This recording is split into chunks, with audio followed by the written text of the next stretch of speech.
Bonjour, je m'appelle Benoît Féaumont, je viens de Belgique et je suis l'auteur du livre Le Royaume, dont je vais vous lire un extrait. Petite mise en situation de l'histoire, le maestro qui est le peintre du royaume l'artiste du royaume a une commande par le roi et doit faire une sculpture pour orner un très beau salon du royaume. Et cette sculpture, il a choisi Anne, la belle tavernière, pour être le modèle. Or, la sculpture est un nu, et donc il a besoin que Anne, la tavernière, soit nue devant lui. Il réussit à convaincre la jeune fille, mais tout le monde se pose la question, qu'est-ce que c'est quoi une fille nue devant le maestro? Le maestro et Anne se promènent dans les ruelles du royaume. Et Anne dit, attention, maestro, si j'ai le moindre doute quant à vos intentions, je prends mes clics et mes claques et je rentre. Et le maestro, mais enfin, Anne, pour l'amour de Dieu, je suis un artiste. Si je vous sculpte et que vous êtes nus, je vous sculpterai avec le plus grand respect. Et les deux oiseaux qui les écoutent disent Anne, nue chez le maestro. Mais c'est complètement dingue. Et la nouvelle se répand dans les ruelles du royaume. Il y a deux hommes de badauds qui parlent. Oui, totalement nu, le maestro va vendre des tickets.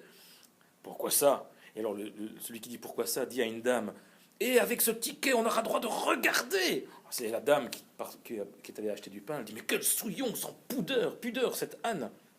Et donc la femme au pain, par le trou de la serrure, rendez-vous compte. Et les deux copines qui entendent la nouvelle sont catastrophées. Oh là là là là là, quelle traînée, mais c'est honteux.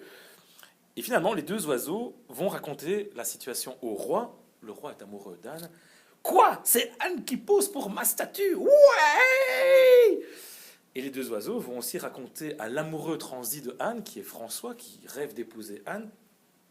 Plein de gens vont regarder par le trou de la serrure. Et François fait hein? Et Anne est au courant de ça. Mais non, tu penses? Elle s'est fait berner. Mon Dieu, je dois la sauver de cette situation les plus scabreuses. Et François court. Courage, Anne, j'arrive. Il arrive chez le maestro et la porte est fermée. Et François tape. Anne, arrêtez, vous n'êtes pas obligée d'être toute nue. Et le maestro, qui a un grand bloc de granit devant lui, est en train de sculpter. Et on voit à l'avant-plan Anne, mais on ne voit que son visage. Et le maestro s'interrompt et dit « Vous entendez? C'est votre ami François. Répond Anne. « Continuez, maestro, il finira bien par partir. » Et le maestro « Alors, comment ça va? Pas trop mal à l'aise ?»« C'est plus facile que je ne pensais.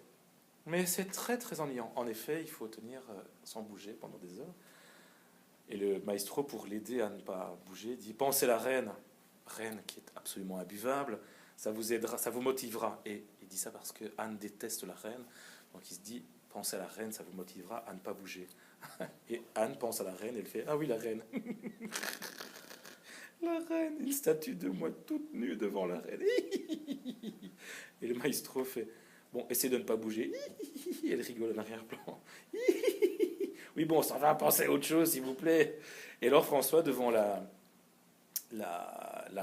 porte toujours bloquée, il fait Anne! Et puis il se demande s'il n'a pas trouvé une autre idée. Je tourne la page. Il regarde par le trou de la serrure. Et c'est un petit garçon qui arrive. Ah, nous aussi on a essayé, mais c'est que des couillonnades, on ne voit rien du tout.